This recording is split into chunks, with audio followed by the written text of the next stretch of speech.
What's up guys, this is Foedin or FoTK, and this is going to be a nice, hopefully useful tutorial on camera angles. Now this obviously can be used in any sort of program, or even if you're using a camera, it's mainly film shots. So if you want to create an animation, for example, it's always good to know some good, useful shots that you could use to sort of give the film a bit more meaning. And I'm going to run through a few things that can sort of help you do that.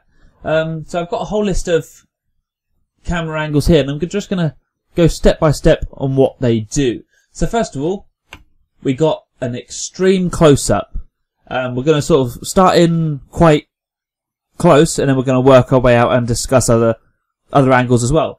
So something which is really close like this, which mainly focuses on something like eyes or just a face, is called an extreme close-up because it is extremely close up. Common sense. And if we just work our way backwards, the next one, which is usually around the shot of the head, is just called a close-up. A medium close-up usually is a bit further out and cuts off at the shoulders, so something around this. I'll discuss that later. And there's a camera which is bugging me. Right, in the mid shot, it's more waist and head, so we're getting more upper body. Wide shot, you get the whole person, and then you can go further to go extreme wide shot and come further and further out. So these ones are just mainly related to distance, and I'm going to show you how you can use these quite effectively in a bit. We'll just run through the rest. You got cut-ins, which halfway through an animation, you might have seen these also just in normal interviews. You have just the camera focusing on someone's hands. So say someone's talking, or it just cuts an extreme close-up of their mouth. So it's basically focusing on something else on the same subject. So the subject is the person, but it's focusing on another part, so their hands. Although they're talking, you just want to see their hands move. It just sort of splits the shot up a bit. You don't want it to drag on and, leave the suspense, because it can get kind of boring. So that's sort of a cut-in.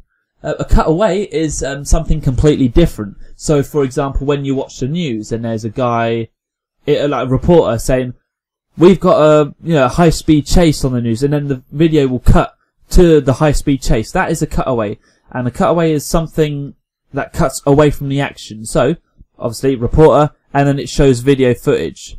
So again, it can be sort of related to the subject. But the picture is different, so it's not showing that person anymore.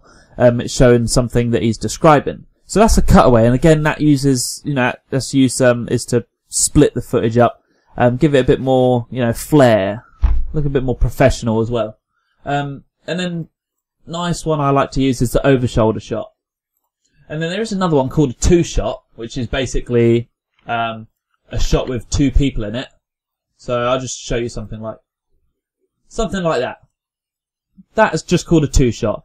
There's two people in it, and you can go on Google and you can Google camera angles, and you can have a look and read up about it. But these are more the basic terms. It's just how you use them. So I don't know. I'm going to sort of show you a few examples. Obviously, I have shown these sort of face on, but they don't need to be. So, for example, if I want a close up of a face. If I keep the sort of relatively same distance, so just show the head, you can show something like that. Have some nice facial animation, that'll look good, and then it can snap to something like a wide shot, which could be something down here, which just shows the body and the head. So you can sort of mix it up, and that's when it comes into high and low angles. So this one we'll leave as a low angle, and then we'll go to a wide shot as a high angle. There we go. And the way I use the high and low angles is when I hope this makes sense to you. When you use a low angle and it's looking up on somebody, it makes them look more superior. So if you have a villain, in your animation, use a low angle. It makes them look strong. However, a high angle makes them look a bit weak and feeble, a bit small. So it's the use of cam work that can really put a story to your films. So it's all good to know, and you probably can get better explanations on Google. This is more just a rough guide. Because like I said, I'm no professional as well. I'm just sort of giving people the information that I know, and hopefully it can help them at least start off. So yeah, the use of high and low angles are great. Also,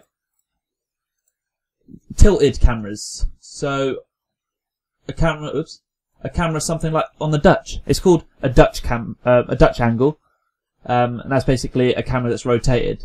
So something like that, and so you can use all these different shots within your animation just to make it spark up. Use some cutaways. Sorry, smack my mic. Use some cutaways. Use some cut-ins.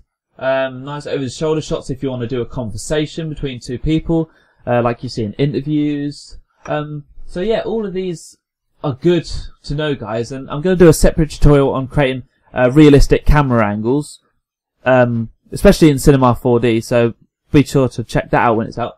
So yeah, I hope this helped, guys. Please use it, have a little play around and see what you get.